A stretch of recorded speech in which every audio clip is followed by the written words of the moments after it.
जय हिंद दोस्तों। तो आज हम अध्ययन करने जा रहे हैं कक्षा 10वीं सामाजिक विज्ञान का अर्थशास्त्र खंड।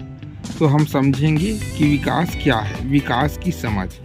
तो आपके विचार में विकास क्या है और उसमें क्या क्या शामिल किया जाना चाहिए। तो विकास की धारणा एक व्यापक धारणा है और इसमें बहुत मतभेद है। एक प्रकार से विकास का परिभाषा नहीं दिया जा सकता है, क्योंकि अलग अलग व्यक्ति अपनी आवश्यकताओं और आकांक्षाओं की पूर्ति को ही अपना विकास मानते हैं।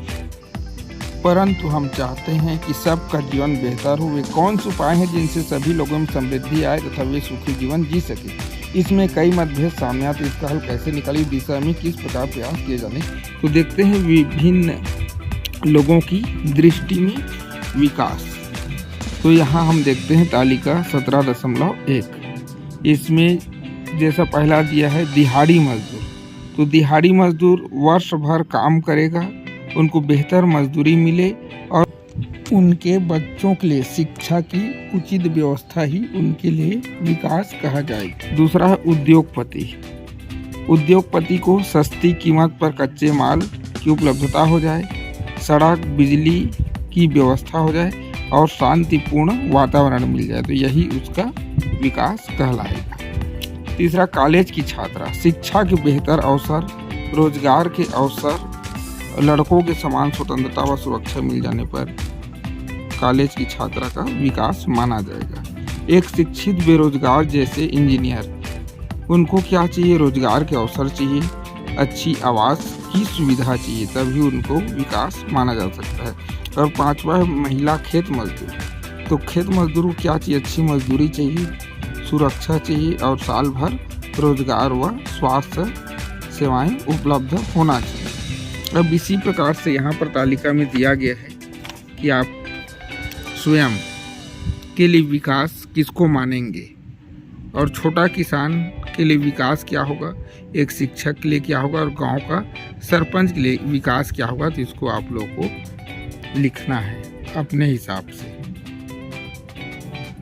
तालिका 17.1 के निरीक्षण से पता चलता है कि सभी लोगों का विकास अलग अलग है। जैसे छात्रा के लिए शिक्षा के बेहतर अवसर और रोजगार सुविधा। उद्योगपति अपने उत्पादन को अधिक लाभ पर बेचना चाहता है और दिहाड़ी मजदूर चाहता है कि हमेशा उनको रोजगार मिले, अच्छी मजदूरी मिले और वे चाहते हैं अच्छी शिक्षा चाहते हैं अपने बच्चों के लिए, ताकि उनके बच्चों को मजदूरी करना ना पड़े। कभी कभी इस तरह की आकांक्षाओं में परस्पर विरोध की स्थिति भी उत्पन्न हो जाती है। जैसे एक लड़की उच्च शिक्षा प्राप्त करके अफसर बनने की उम्मीद रखती हो सकता है कि उसके अभिभावक को यह पसंद ना हो। इसी प्रकार उद्योगपति अपनी वस्तुओं को ऊंचे से ऊंची कीमत पर बेचकर लाभ प्राप्त करना चाहता है, जबकि उपभोक्ता चाहता है कि उसको अच्छी एवं सस्ती वस्तुएं प्राप्त हो जाए। तो इन सभी बातों से स्पष्ट होता है कि विकास क्या है। जब हम सभी लोगों के हित या सार्वजनिक हित की बात करते हैं तो हमें कुछ और विशेष जरूरतों पर विचार करना होगा। उदाहरण के लिए विद्यालयों की स्थापना से गांव शहर के अधिकांश लोगों को पढ़ने का अवसर प्राप्त होता है, जो विकास कहा जा सकता है। पहले के समय में स्कूल सुविधा नहीं होने के कारण पढ़ाई नहीं हो पाता था, तो इन सुविधाओं को सार्वजनिक पहुंच सुनिश्चित करने के लिए निःशुल्क शिक्षा, मध्याह्न भोजन, छात्रवृत्ति जैसी योजनाएं चलाई जाती है। इससे सभी लोगों तक इस सुविधा की पहुंच सुनिश्चित होती है और सभी लोग इसका लाभ ले पाते हैं। इसी प्रकार अन्य सार्वजनिक सुविधाओं में है सड़क, स्वास्थ्य, पेयजल, सार्वजनिक वितरण प्रणाली तथा स्वच्छता आदि शामिल है, जो सभी के हितों के लिए होते हैं।